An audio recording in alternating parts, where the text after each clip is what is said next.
අවසරයි කොහොමද ඔයාලට කුක් විත් ඉරේසා YouTube channel එකට ඔයාලව ආදරයෙන් පිළිගන්නවා. අද අපි හදන්න යන්නේ මෙන්න මේ ඔයාලට පේන රසම රස වඩ එක. මේක හදලා තියෙන්නේ ගෙදර ඉතුරු වුණ බත් වලින්. ඉතින් ඉතුරු වෙන බත් විසික් කරන්නේ නැතුව ඒකේ මේ වගේ රසම රස වඩ එකක් හදාගමු. අපිට මේක හදන්න ඕන කරනවා බත්. මේ බත් එක මම ඉතුරු වෙච්ච බත් තමයි ගත්තේ දවල් උයලා ඉතුරු වුණ බත්. ඒ වගේම අරන් තියෙනවා කරපිංචා ටික පොඩියට කපාගෙන ඊට පස්සේ කැරට් තියෙනවා පොඩි ඉඟුරු කෑල්ලක් චූටියට කපාගෙන තියෙනවා සුදු ලුණු ටිකක් තියෙනවා පොඩියට කපාගෙන ලීස් ගහක් තියෙනවා ලුණු ටිකක් වැඩිපුර අරන් තියෙනවා චූටියට කපලා. ඒ වගේම ඕන කරන කෝන් ෆ්ලවර් ආයි පාම් පිටි ආයි බිත්තරයක්. කෝන් ෆ්ලවර් ඕනෙම කියලා නැහැ. කෝන් ෆ්ලවර් දාපුවම අපේ වඩ එක ක්‍රිස්පි ගතිය තියෙනවා. ඒ නිසා තමයි මම කෝන් ෆ්ලවර් ටිකක් මේකට එකතු කරන්නේ. කෝන් ෆ්ලවර් නැත්තම් හදන්න පුළුවන්. නැතුව උනන් මේක හදන්න පුළුවන්. හරි. අපි මේ වගේ බෙන්ඩර් කප් එකක් අරගෙන අපි මේ ගත්ත බත් ටික මේකට දාගන්නවා. අපිට මේක බ්ලෙන්ඩර් කරන්න ඕනේ. හැබැයි මේ ක්‍රීම් එකක් වෙනකම් බ්ලෙන්ඩර් කරන්න එපා. අපිට කෑලි හිටින්න තමයි මේක බ්ලෙන්ඩර් කරන්න ඕන. දැන් මේක අපි බ්ලෙන්ඩර් කරගන්න ඕනේ. හැබැයි මේකට ඔයාලා වතුර වැඩි කරගන්න එපා. වතුර චුට්ට චුට්ට දාලා මේක කෑලි හිටින්න තමයි අපි බ්ලෙන්ඩර් කරන්නේ.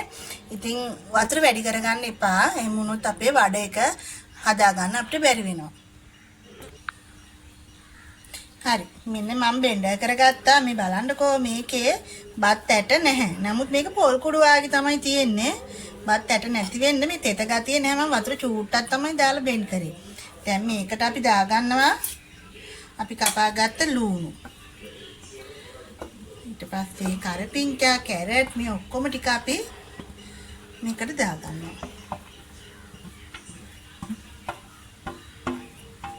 ඉතින් දාලා දාගෙන අපි බිත්තරෙත් මේකට දානවා. දාලා මේකට අපි දාගන්නවා කහ කුඩු ටිකක්. එතකොට කෑලි මිරිස් ටිකක්. ඔයාලට මේක සැරට එපා නම් ඔයාලා කෑලි මිරිස් දාන්න එපා. මං චුට්ටක් දාගන්නවා. ඒත් එක්ක මේකට අපි ලුණු දාගන්නවා. දාලා මේ ටික මේ විදිහට කලවම් කරලා මේකට අපි දාගන්නවා කෝන් ෆ්ලවර්. මේ විදිහට කෝන් ෆ්ලවර් මම දාගන්න ලොකු හැන්දෙන් 3ක්. ඊට පස්සේ පාම් පිටිත් දාගන්නවා මේකටම 2යි 3යි 4යි 5ක්. මේ ටික දැන් අපි හොඳට කලවම් කරගන්න ඕන. ඔයාලා කලවම් කරලා ලුණුත් බලන්න. ලුණු මදි නම් ආයෙ මේකට ලුණු එකතු කරගන්න. හරි. ඔන්න මම මේක මේ විදිහට අනාගත්තා. ඔයාලා මේක අනන අතරතුරේ ඔයාලගේ ප්‍රමාණයට ලුණු බලා ගන්න. ඒ වගේම දැන් අපි මේක බදිමු. බලමු දැන් කොහොමද එකක් බෙදගන්නේ කියලා. හරි. ඔන්න යාළුවනේ මම මේ තෙල් එකක් ලිපේ තිබ්බ රත් වෙන්න ඕන. දැන් රත් වෙලා මම චූටි කෑල්ලක් දාලා බැලුවා මේක රත් වෙලාද කියලා. මේ වගේ අපේ මිශ්‍රණයෙන් අරගෙන අපි මේ විදිහට අතේ තියලා මෙහෙම හදා ගන්නවා. හදාගෙන ඔන්න දානවා. ගින්දර මම මධ්‍යම ප්‍රමාණයේ තමයි තියලා තියෙන්නේ. මෙන්න මේ විදිහට හදාගෙන ඕන් දෙන්න.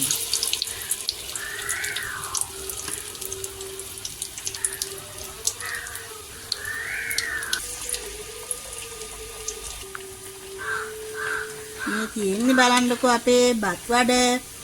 මම ගින්දර මධ්‍යම ප්‍රමාණයේ තියාගත්තා. අඩු කෙරුවොත් මේක බැදෙන්න පරක්කු වෙනවා. වැඩි කෙරුවොත් ඉක්මනට කර වෙයි. ඒ නිසා මේ වගේ මම බලන්නකෝ ගින්දර මධ්‍යම ප්‍රමාණයේ තියලා රන්වන් පාට වෙනකන් මේක අපි බෙදගමු. ඔන්න බලන්නකෝ අපේ වඩ ටික දැන් රන්වන් පාට වෙන්න බැදිලා. දැන් අපි මේක බානවා.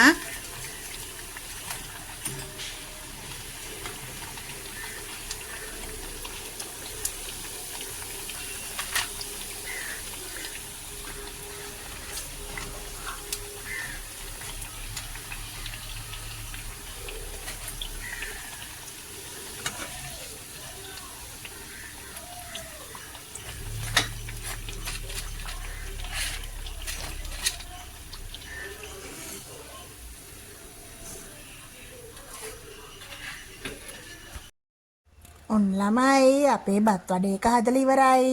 මේ බලන්නකෝ ක්‍රිස්පි ගතියට තියෙනවා. හරිම රසයි. ඉතින් ඔයාලත් මේක හදන්න. හදලා රස කොහොමද කියලා මට කමෙන්ට් කරන්න.